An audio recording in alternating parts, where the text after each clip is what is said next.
অসমৰ জনপ্ৰিয় অভিনেত্ৰী তথা সীমান্ত শেখৰৰ পত্নী প্ৰীতি কংকনা পুনৰবাৰ কইনা হৈছে আৰু সীমান্ত শেখৰ বহুত টেনচনত পৰিছে।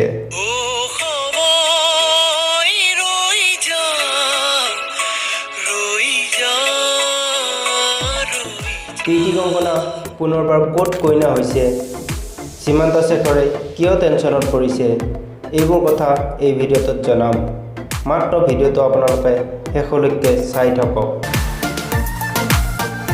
ভিডিঅ'টো সম্পূৰ্ণকৈ চোৱাৰ আগতে আপোনাৰ পৰা অলপ সহায় বিচাৰিছোঁ।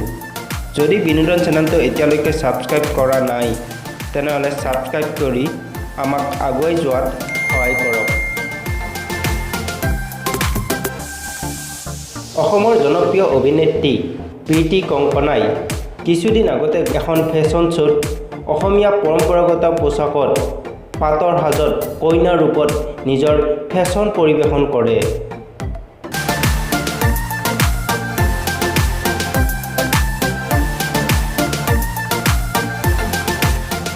প্ৰীতি কংকনাৰ স্বামী তথা অসমৰ জনপ্ৰিয় গায়ক সীমান্ত শেখৰে টিকেটৰ লোভত বহুদিনৰ পৰা বিজেপি দলত ওলোৱা সোমোৱা কৰি থাকি অৱশেষত 2021 চনৰ বিধানসভা নিৰ্বাচনত টিকেট নাপাই বহুত টেনচনত পৰিছে আৰু সেয়ে তেওঁ অতীতত এনেদৰে কৈছে।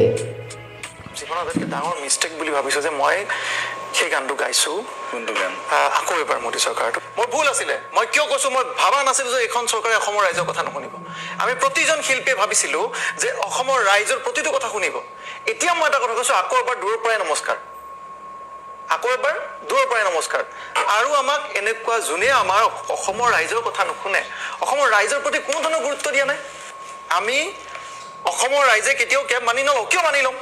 মোৰ জীৱনৰ আটাইতকৈ ডাঙৰ ভুল আছিল চাগে মই সেই গানটো গোৱা, আৰু সেই গানটোৰ পৰা মই সদায় মুক্তি বিচাৰিছোঁ জীৱনটোৰ পৰা।